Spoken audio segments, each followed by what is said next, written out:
y'all? It's your girl Sakina, and I'm back for another review. This is my review for The Real Housewives of Salt Lake City, Season 2, Episode 7. So let's go ahead and hop right into it, y'all. So the episode opens up with Whitney, and she's talking to all the girls. She's calling all the girls from the cast. It's funny that I noticed that she called Angie, and they have Angie listed as Whitney's friend, but that's her cousin. Why you ain't say Wendy's Wendy, child? I always say Wendy and Whitney. Like, I have a tendency to get them wrong. Excuse me. But why y'all didn't address her as Wendy? I'm going to get it together. Why y'all didn't address her as Whitney's cousin? That's family. But she's inviting all the girls of the cast to go tubing. You know, they always got to do some type of snow activity in Salt Lake City. So then we see Lisa, and she's picking up her twin, Henry. He looks just like her. He look like Lisa with a bald head. He got the look. When white people have fades or whatever you want, what? That's not a fade. I mean, is that like the white term? Because, you know, black people, we call it wave. Fade, you know. Is that, or no, I think white people, now I'm thinking about it, white people call it a buzz cut. He got a buzz cut, looking like he going straight to the army, okay?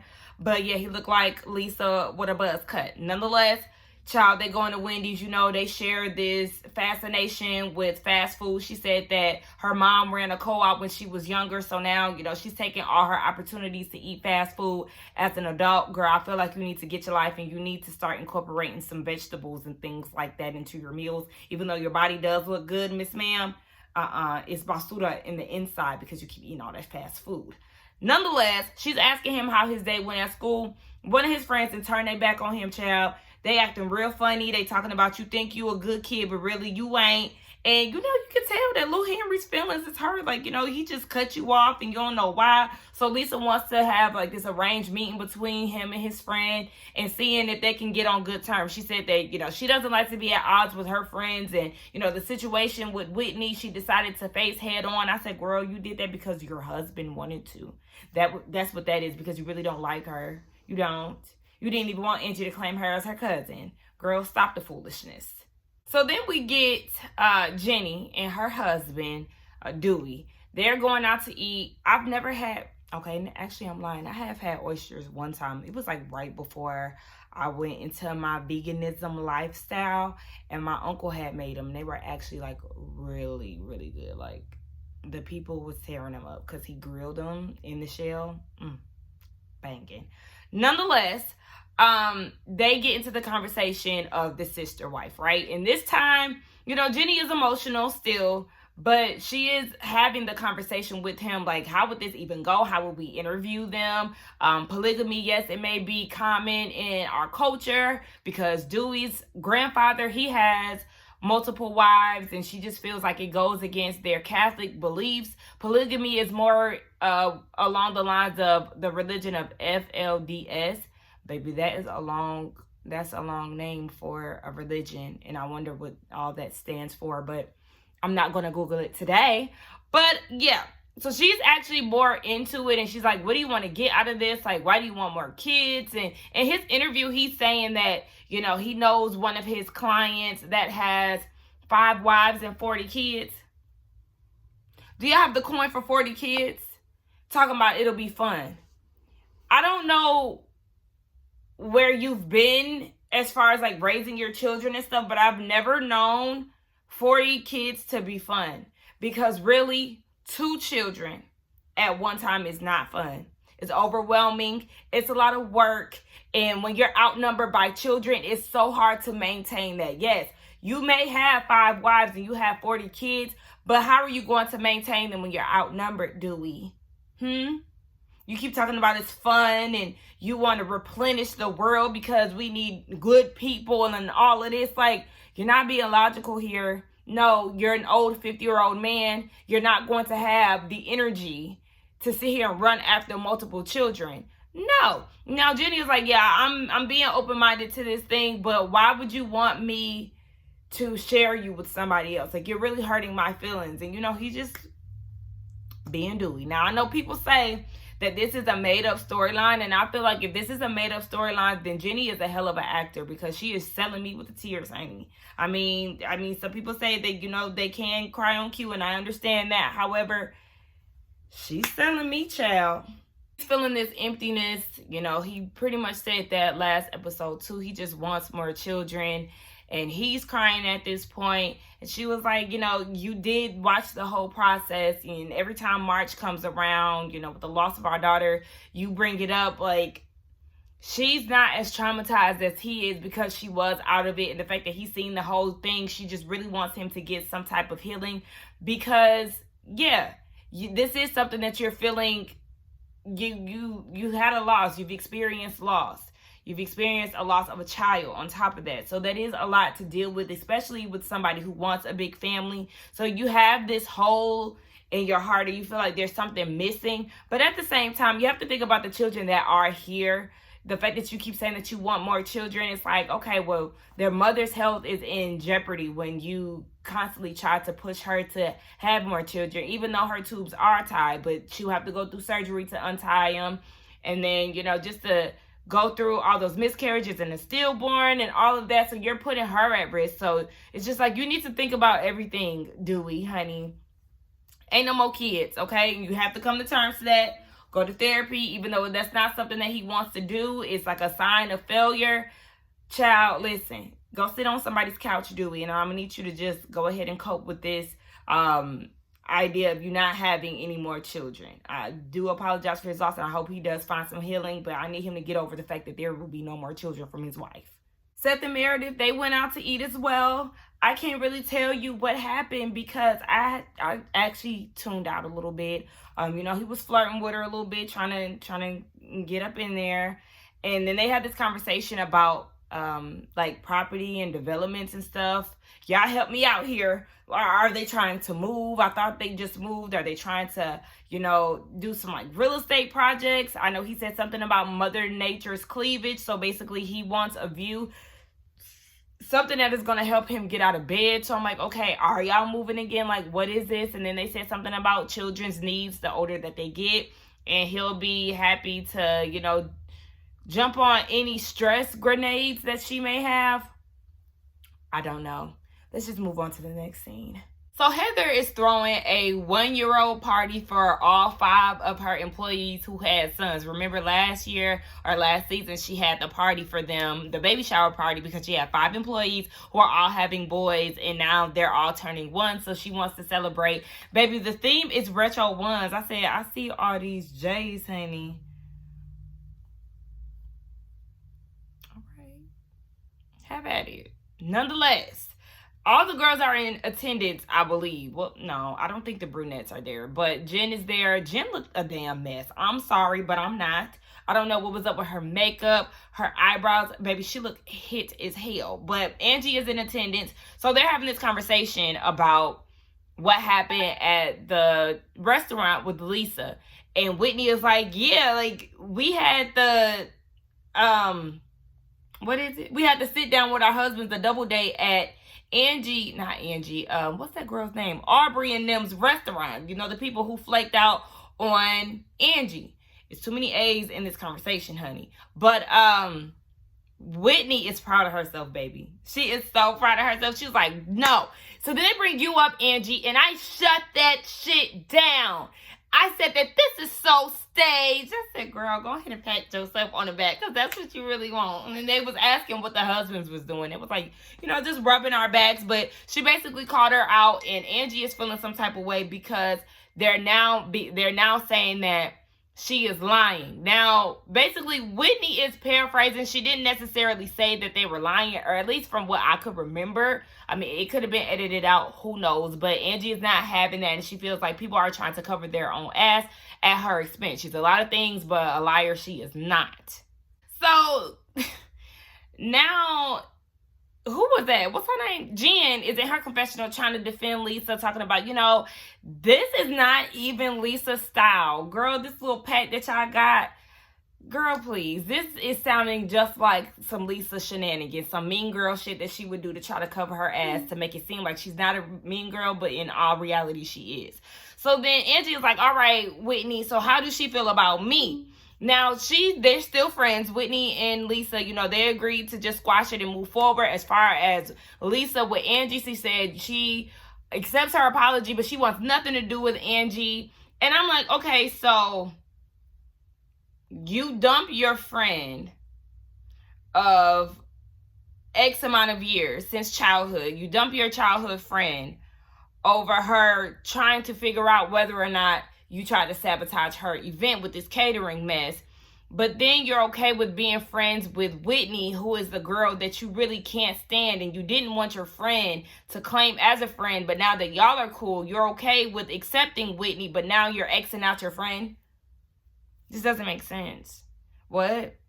It's not that deep. If Whitney can check you right then and there and tell you that you're being fake and phony and that this is a stage moment, then you should be able to move forward with your friend who was simply asking you whether or not you had something to do with it because the people were saying your name. Lisa, you don't even make...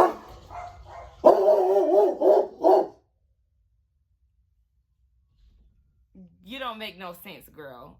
Calm down. Child, my dog started barking and I forgot all about the fluffing up your aura and all of that. Angie is a drunken mess, child. Drunk to the point where she can't even stand up. So Heather and Whitney trying to help her stand up. And she's stumbling and then she ended up falling when she did stand up. I said, oh my gosh. Heather said, I only invite the most refined women to my events. Girl, what did y'all have her on? Because this was drunk as hell. On to this tubing trip, right? So Angie arrives after having to throw up all her liquor down at the beauty lab. She show up giving us Kill Bill realness. Y'all know that's one of my favorite movies. But yeah, the girls are ready. So Mary was like, look, this tubing trip is 2 hours away. That's 60 minutes twice. And sis want to be comfortable, so it was mandatory for her to make sure that they had the proper transportation. So she got them a stretched out Hummer, child, baby. Take us back to the early 2000s with it. All right, Mary. She chose comfort. So all the girls get in. Lisa is there. She plans to pay. Lisa does. She is practically invisible. It was funny when the producers edited her out, faded her away. But, yeah, they're having champagne on this ride. And somebody said that they felt like they was going to get sick. So Heather was like, I'll go ahead and take it. And she was like, even though it does harden your ovaries. So then they do a flashback to season 1 where Heather and Mary had dinner and she didn't want sparkling water because carbonation hardens your ovaries over time, is what Mary had said. So Lisa is asking and she was like, wait, Mary, is that true? I need to Google that. Baby, why she say that? Instantly, Mary got feisty. Excuse me? What do you mean? Huh? Google it. Don't do that. When I say something, it's fact. I said, all right, now.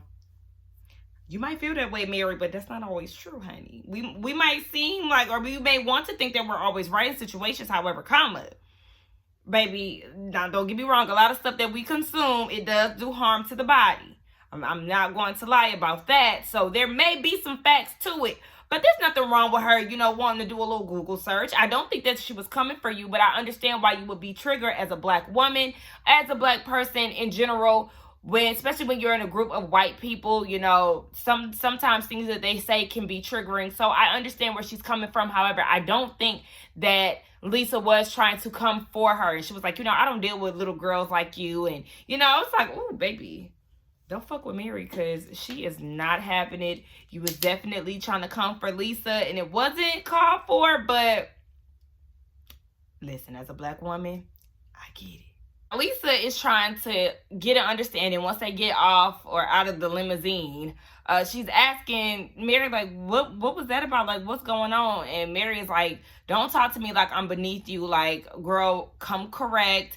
And Lisa is like, I thought we were friends. She was like, yeah, we are friends. However, like, watch your tone, watch your mouth, Mary is not having it, honey. So then here comes Jenny. And she's like, what the fuck is going on? Or something like that. Something she said. And Mary's like, girl, do not use that language with me. Watch it, Miss Ma'am. Okay? Like, and that's the thing when it comes down to Jenny. I remember I think that was like, what was that, the first episode or something, second episode, whatever, when they was doing the fishing thing on thin ice.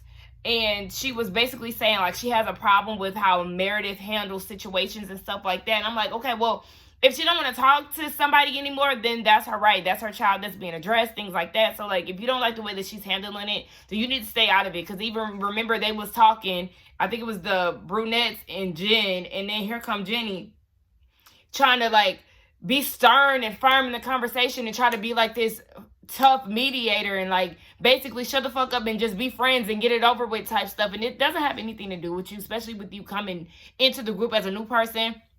Sweetie, we do not need that type of energy, especially not from no new girl who just got in the mix and now you want to be seen, be heard, and I'm going to need you to go over there in the corner and be quiet because this ain't got nothing to do with you, Miss Ma'am. Stay in your lane. Now, hold on, wait, Jenny. What you not going to do is talk to Mary crazy and feel like you can get bucked because you didn't go off on your husband. Okay, you take that anger out on Dewey. You don't come at Mary. You don't interject into a situation that has nothing to do with you and then try to check Mary. First of all, Mary wasn't talking to you. So, yeah, she doesn't like people to curse at her. So she's telling you, bitch, talk to me nice. Don't use them words with me. And then here comes Jenny talk about today is not the day. Don't be talking to me. I can say whatever I want, Mary. Bitch, hold on, wait. Because this is how you get cussed out and this is how you get your feelings hurt, Miss Ma'am. Really? Jenny is rubbing me the wrong way. How dare you get into somebody else's business and then try to check them about some shit? No, girl, fuck you. I'll say it for Mary. Girl, fuck you, because this don't got nothing to do with you. You take that up with your man, okay? Don't do that here. So they're doing tubing and Mary is not having fun, child. She is over it. This is not her sport. She can't even dress cute. I mean, no comment on that, but I am going to give a comment actually. She is improving on the looks this season, but anyway, yeah, so they're tubing, and at this point, Mary is like, yeah, no, I went one time, and I'm not going to do it again. It's just way too much work. She ain't interested in all of that. So she's going to be the judge for this game that they play. They're going to have a race. Now, on one team, it was 5 girls, and then it was 3 on another team. So the brunettes and somebody else was on this other team. And Lisa is like, Jen, like, come over to our team. But Connie, who is Whitney's friend, she actually came over to be on their team. And Lisa is feeling some type of way about this. And I'm like, why?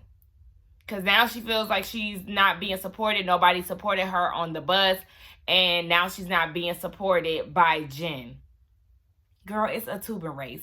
Calm down, okay? Oh, Jenny was the other person on the other team. So, they go tubing. They're doing verses, you know, tits out is Jen the Blondes and who was it? Jen the Blondes and somebody, child. And then the other team was the brunettes, Jenny and somebody else. Anyway, tits in, they end up winning. Mary was the judge. And then they went to lunch and they had to wear these terrible ass wigs. I mean, even Whitney and Angie, I think Angie was on the Blondes team, but Angie and Whitney, they had this Sasquatch Yeti outfit on. And no, like, I don't know why they thought that these pranks were doing something, but they wasn't even laughable. Like, nobody was paying attention to them. Like, these wigs and all of that shit, that's terrible. Heather was asking Mary if everything was okay between her and Lisa. She was like, yeah, she squashed it. She want to stay in her lane. Like, basically, positive energy keeps the bowels moving. She don't want to be constipated. I said, girl, what's up? 1 minute you talking about shit, and next minute you talking about you got a fart. Girl, Mary, she be saying a random shit. Well, I guess Lisa done told y'all.